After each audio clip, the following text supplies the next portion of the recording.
A big advantage. There it goes. The ropes. Third knockdown of Holyfield's career. So, Riddick suffered the first defeat and lost the titles. He did not enter the ring for almost a year. In August 1994, he met with 24-year-old Buster Mathis Jr., who did not know the bitterness of defeat. Come on, boxing at the bell. Good luck. The much smaller Mathis enjoyed the advantage of speed and responded with explosive attacks.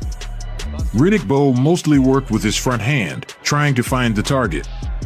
In the last minute of the fourth round, Big Daddy shook the opponent. Buster is flat-footed at the moment, dunking and slipping. Bowe has missed 7 straight. He knelt down, but Bowe still landed a punch that finally knocked Buster down. Mathis voluntarily, it seemed, going to one knee as if he wanted to. Riddick apologized. According to him, he thought that Mathis was only ducking, performing a defensive action. However, the referee considered the blow to be deliberate, and the fight was eventually declared a no contest. On the cards of all 3 judges at that time, Bowe was in the lead. Further, our hero was again waiting for an undefeated opponent. His name was Larry Donald. At a press conference 5 days before the fight, for no apparent reason, Bowe hit his opponent. A new extreme. No one.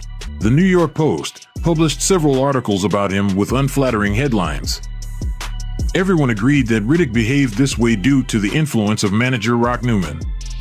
Even then, many promoters refused to work with Newman because of his scandalous behavior and bad reputation. In the ring, Donald acted like a young Muhammad Ali. You see the vague similarity between Donald's style and that of Muhammad Ali as he bounces on his toes and circles to his left. Bowe just He moved nonstop, yanked his opponent, and hit straight punches from the move. Larry boxed with his hands down, and Bowe had a steady long right straight. hard left hand from Bowe. In the last minute of the final round, Bowe was able to stun Donald, but he held out until the gong rang. Larry Donald says he's never been knocked down in a pro. He knows how to hold on. Most trouble of the evening. His legs are still very wobbly, George. Bowe was twice as active and somewhat more accurate. He took a more than convincing victory by unanimous decision, earning $1 million. In March 1995, Riddick met in the ring with Britain Herbie Hyde. He was undefeated and held the WBO heavyweight title. Herbie moved around the perimeter of the ring, working in response with high-speed series. Easy round for Hyde because Bowe hasn't retaliated with much of anything. A hard right hand by Hyde. In the last minute of the third round, Bowe knocked him down twice. Beaten in danger of getting hurt if Bowe can put something together. And as Bowe opens up to try to finish, Hyde takes advantage. At the end of the next Hyde counted 2 more falls. Hard right hand over the top by Hyde. He's game enough, that's for sure. But now Bowe lands 2 hard right hand shots. Hyde's out on his feet. And there goes Herbie Hyde. Riddick stalking an exhausted Herbie Hyde. And Hyde goes down. Another knockdown in the 5th, Hyde bravely gets up. Another left hook. Then clean punches. Didn't even hit him with that. After the next 2 falls in the 6th segment, the referee stops the beating. Hard right hand over the Because top. of the nature of the opponents he's been fighting. That may be it. Riddick Bowe is world champion again. It's time for a fight with an old rival. Jorge Luis Gonzalez, 30, at the time had a professional record of 23-0, 22 knockout wins, and was Riddick's 4th consecutive undefeated opponent. 27-year-old Bowe from the very first round, having shot a little with a jab, began to thrust power punches into the opponent from the right and shook him. Really operate to Gonzalez's advantage. Hard right hand by Bowe. A way to walk inside again. Lands the left jab. Just In addition, he worked more efficiently at close range, was more active and varied. One down. Take all your juice out of your leg.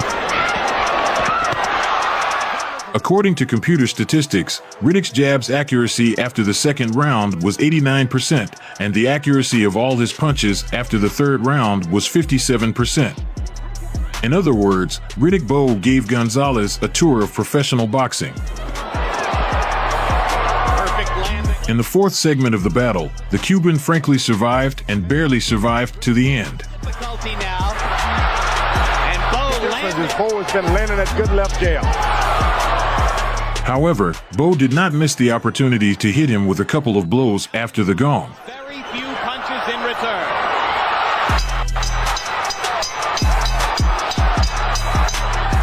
In the middle of the sixth 3-minute period, Bowe once again hit the right cross, sending Gonzalez to a deft knockout. 280 foot.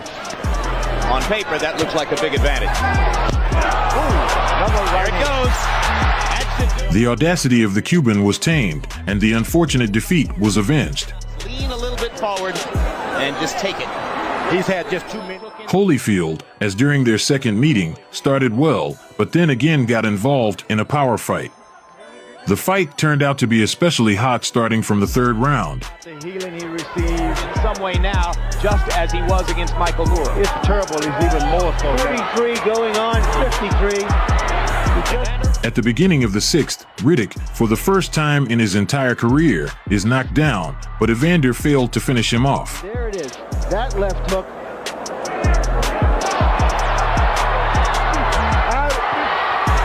It was a left hook that did the damage. In the eighth round, Holyfield already visited the floor. Tremendous stuff. Hard right hand inside by Holyfield. And now down. That's one. the right. He gets up, but two power punches from the right send him to the ropes. Third knockdown of Holyfield's career. The referee stops the bout. Riddick Bowe inflicted the first early defeat of Holyfield in his career. He landed 252 of 524 punches, 48%, and Evander landed 154 of 256 punches, 60%. All three meetings of these warriors are rightfully considered not only one of the best trilogies in the history of heavyweight, but also outside the weight categories. They have collected so much drama, courage, and will to win that having looked at this once, it will not be possible to forget. On January 11, 1996, Riddick was stripped of his WBO title for refusing to face Russian mandatory challenger Alexander Zalkin. Instead, Bowe signed up for a meeting with a Pole named Andrew Golota. Despite the fact that both fighters were 28 years old, the American had already fought many hard fights and was a mature boxer. Golota, on the other hand, was at the initial stage of his career and had never fought for the title. In the Pole's corner was Coach Lou Duva, well known for his collaboration with Holyfield. With the jab. The lighter Andrew turned out to be faster and more accurate than Riddick. He acted more actively and alternated work on floors, and also shook Bowe several times. Stunning regularity against Bowe. Combination inside by Riddick. He seems to shed a little. The second round turned out to be tight and very spectacular. The only fighter that never developed his skill to the fullest potential. Golota's dropping the right hand and creating underground. Crowd lights up as Golota lands a combo. Guys laying some big stuff on his Say Bowe has been in wars like this. He hasn't been in In the third, the Pole hit Bowe below the belt. At the end of the fourth, the situation repeated itself. for the right hand and then missed it. Another low blow. This is a bad. The referee deducted a point from Golota and gave the American time to recover.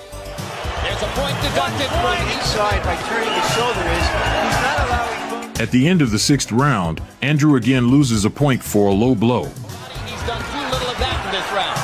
Golota starting to fall in love with his ability to hammer Bowe on top and now. In the middle of the seventh, the same situation. At the end of the seventh 3-minute period, Golota hits what was left between Bowe's legs for the umpteenth time with a forbidden blow, and the referee disqualifies the unstoppable Pole.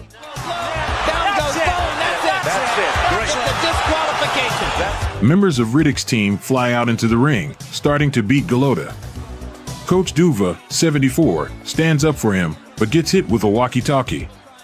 Lou was hospitalized due to breathing problems. As a result of the riots in Madison Square Garden, 22 people were injured and 16 were arrested. The incident was named the event of 1996 by the Ring magazine. It is worth noting that if it were not for the points taken off, Golota would have won almost all the rounds. 5 months later, the fighters met again. Now the duel turned out to be more spectacular and uncompromising. The police uniforms at ringside. Riddick Bowe came out not so swollen, acting more sharply. In the second round, he missed a blow to the temple area. Hard power punches from Golota. Look at the knockdown. The punch landed high. You saw it landed almost. The remaining half round, the Pole finished off Riddick at the ropes and then butted his head. Now a right hand for Bowe as he finds himself a left hand counter landed for Bowe. He's not really sure what he's doing. In the fourth segment, Riddick already managed to shake Golota and send him to the canvas. At the same time, several cuts opened at Golota. Will be in a few seconds if this keeps up. The Pole immediately began to hit below the belt, but if in the first fight he preferred single blows, then this time he hit serially. The stuff that Bowe had when he came back. 240 pounds, that's good, but he's never had a Only Golota can low blows by Golota. The bitterness on the face of Bowe, who fell from pain, cannot be expressed in any words. He wants to punch back. In the fifth round, Andrew again sends Riddick to the canvas. control. The next thing you know, you're out of control. Hard shots by Golota. Bowe is wasted again. That's in a left too as Golota backed away, but basically. At the end of the ninth, Golota once again breaks through the series in the opponent's balls. He is disqualified. Bloody, sweaty, hurt. Low blows, and down goes Bowe again, thinking disqualification. After this fight, Riddick Bowe will retire. Ref. Soon he will join the Marine Corps, but he will leave after a few days. In 1997, the boxer appeared in the music video for the notorious Big M.O. Money M.O. Problems. In February 1998, Big Daddy kidnapped his wife and 5 children in an attempt to bring them back to his home in Maryland. The fighter threatened his wife with a knife and pepper spray. The victims were saved by Riddick's decision to go to McDonald's. The wife went to the toilet and called her sister, who called the police. After psychiatric examinations, Bowe will go to jail for 18 months. He will return to the ring again in almost 8 years. There are financial problems. In the 2000s, Big Daddy would only have 3 fights, winning all of them. In 2004, he will sue former manager Rock Newman, alleging that Newman has been stealing his money throughout his career. Later, Bowe would dismiss his accusations and apologize to Newman. According to Rock, Riddick has earned more than $60 million throughout his career. However, in 2005, Bowe will declare bankruptcy. This is partly due to a very generous lifestyle towards family members and ex-wives. In June 2013, Riddick Bowe made his debut in Muay Thai, but lost his debut fight.